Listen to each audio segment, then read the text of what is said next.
Vous sentez quand même le changement de climat, oui, entre ce qu'on a entendu ce matin, ou quand vous voyez, on commence à nous raconter une scène de film, tout de suite, hop, il y a une espèce de captation, il y a un confort, il y a une... Donc on voit bien la puissance de ce langage pour je dirais, capter l'attention par rapport à un raisonnement, mais qu'il faut tenir aussi par ailleurs. Hein. On sent bien, rien qu'en écoutant la séance de ce matin. Vous sentez aussi comment une image, elle reste quand même, elle reste aussi inscrite dans le... Donc je me dis aussi, oui, dans une perspective de mission, d'une rencontre, vous racontez une petite histoire, une petite scène à une personne.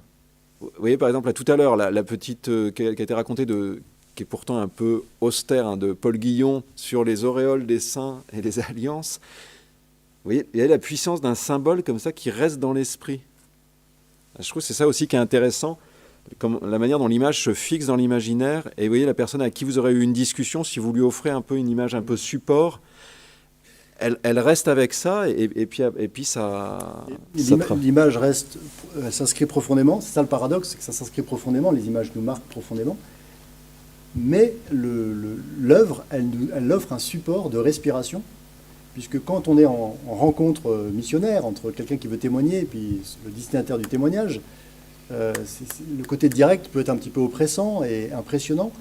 Et justement, en disant on n'est pas en direct, mais on se tourne ensemble devant un support, donc comme c'est une tierce personne, ou une tierce réalité plutôt, eh bien ça permet de respirer, puisqu'on est tous les deux devant l'œuvre. Elle va nous servir pour pouvoir échanger à partir. Voilà. Donc ça permet de respirer et donc de respecter cette liberté qui est si importante quand on annonce la foi, et qu'on doit toujours vérifier la présence de cette liberté.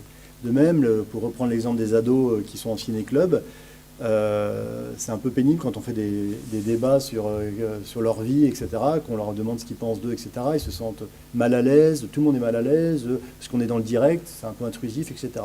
Si on est tous tournés vers une histoire ou un récit, on respire. Voilà. Et puis, c'est ce que fait Jésus lorsqu'il raconte des paraboles.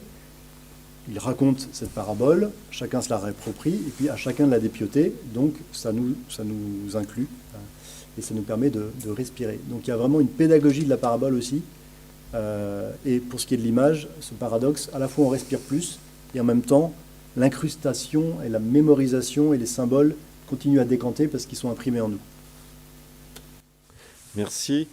On va terminer avec une parabole ensemble. C'est-à-dire, parmi les paraboles de Jésus, la première qu'il donne, hein, qui est souvent, en tout cas les évangélistes nous la présentent comme ça, donc ça a dû être une parabole clé, même dans la parole de Jésus, qui est celle de ce semeur. Et puis on retrouve ailleurs, hein, les deux grandes paraboles dans Matthieu 13, c'est ce champ qui pousse.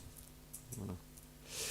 Je voudrais terminer avec ça, cette école d'apologétique, ce parcours dans une perspective vraiment missionnaire.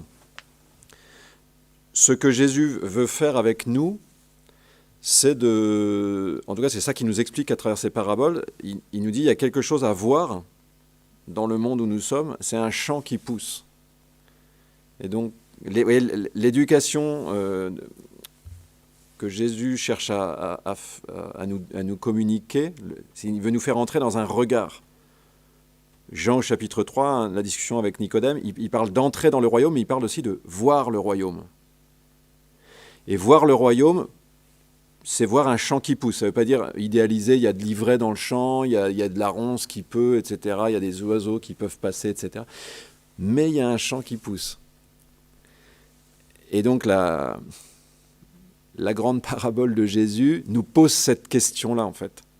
Est-ce que c'est ce que nous commençons à voir ? Je crois que je vous ai déjà un peu servi cette question, mais pour moi, elle est absolument décisive. Et cette question-là, elle pose la question de est-ce que j'entre, est-ce que je commence à avoir un cœur d'apôtre ?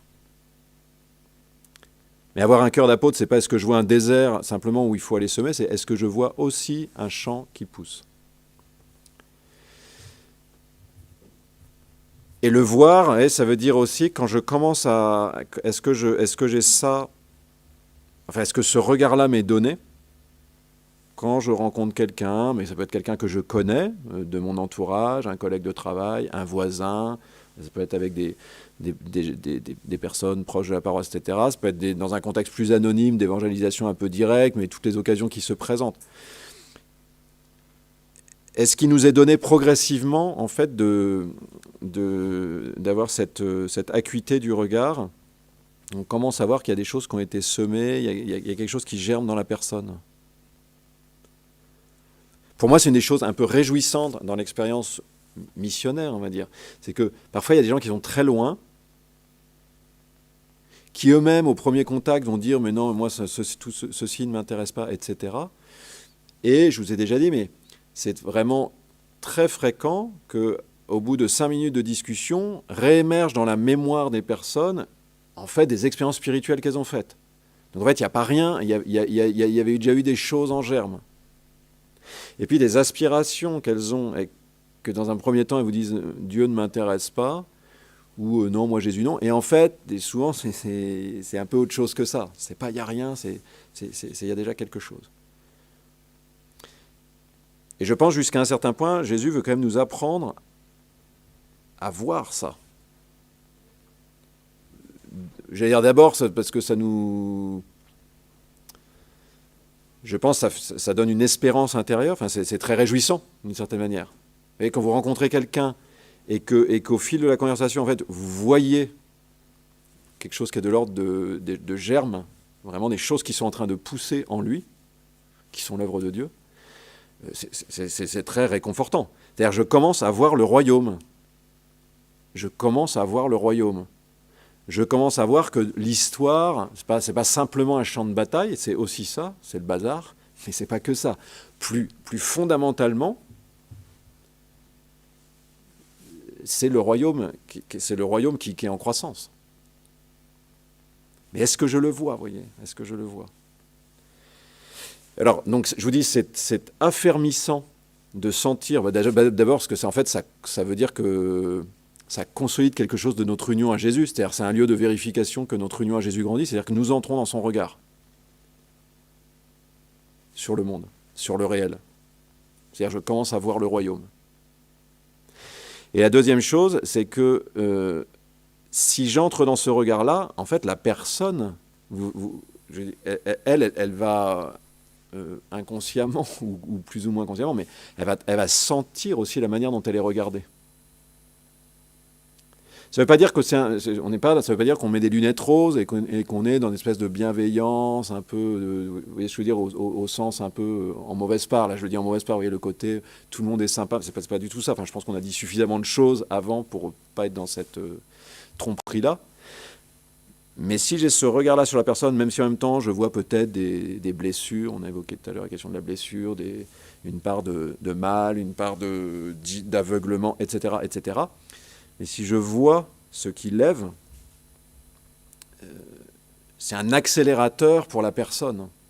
Et ça, moi, il y aurait des dizaines d'histoires à raconter. En fait, ça met une espèce de chaleur, enfin, ça met quelque chose. Là, on retrouve un peu la question d'un regard vrai, mais aimant sur la personne. Je vois le meilleur comme ça. Et je vais terminer, parce que ça fera l'inclusion avec le thème de tout ça. J'avais rencontré une jeune fille, je ne sais pas si je vous en ai déjà parlé, qui, elle avait vu La Passion de Mel Gibson. On pense ce qu'on veut de ce film. Et alors vraiment, ça avait produit... C'est-à-dire qu'elle avait tout intériorisé de l'Évangile. Je pense que le truc n'avait pas encore germé, mais la manière dont elle m'avait raconté... dont on m'avait résumé ce film. Alors, elle n'était pas chrétienne, enfin, son père était catholique, mais il avait initié à rien, et sa mère était musulmane. Et elle m'avait résumé, elle m'avait dit, avec un accent un peu wesh-wesh, comme ça, c'était ouais. Elle me dit, ouais, mais en fait, c'est un peu comme tu vois, lui, par exemple, il te regarde. Donc, lui, c'était Jésus. C'est comme si, en fait, il te regarde, et tu vois, mettons qu'il n'y ait que du mauvais en toi. Toi, tu as fait trop de choses mauvaises et tout ça, mais en fait, lui, il te regarde, et il voit encore le meilleur en toi. Voilà. Ce regard-là que elle avait compris en fait qui était le regard de Jésus. Je pense que Jésus veut nous introduire dans ce regard-là. Et c'est donc je dis ça aussi pour dire, vous voyez, l'apologétique, elle a une puissance inscrite dans un regard de ce type-là. Là, je pense que vraiment, ça devient très, très productif. ça reboucle avec ce qu'on avait dit un petit peu au tout début, sur un peu la disposition intérieure dans laquelle on entre dans une discussion vraie avec les personnes. Voilà. Donc vraiment la dernière grâce à demander, c'est de voir le royaume, c'est-à-dire d'entrer dans le regard du Christ, quoi.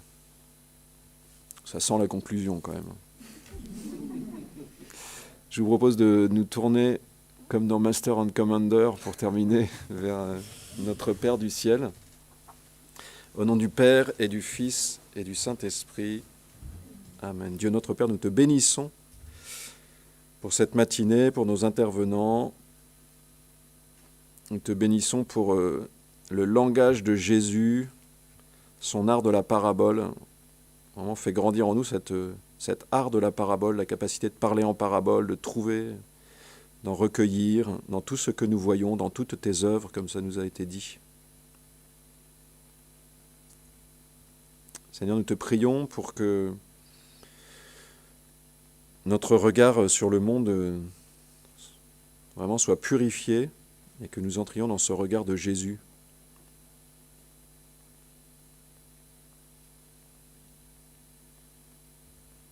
Notre Père, qui es aux cieux, que ton nom soit sanctifié, que ton règne vienne, que ta volonté soit faite sur la terre comme au ciel. Donne-nous aujourd'hui notre pain de ce jour. Pardonne-nous nos offenses, comme nous pardonnons aussi à ceux qui nous ont offensés. Et ne nous laisse pas entrer en tentation, mais délivre-nous du mal. Amen. Je vous salue Marie, pleine de grâce. Le Seigneur est avec vous. Vous êtes bénie entre toutes les femmes, et Jésus, le fruit de vos entrailles, est béni. Sainte Marie, Mère de Dieu, priez pour nous pauvres pécheurs, maintenant et à l'heure de notre mort. Amen. Au nom du Père et du Fils et du Saint-Esprit. Voilà, merci pour votre participation, merci aux Zoomers de ce matin et bon vent à tous. Et si vous avez des idées lumineuses, vous avez le droit de prendre contact avec le pôle mission. À bientôt.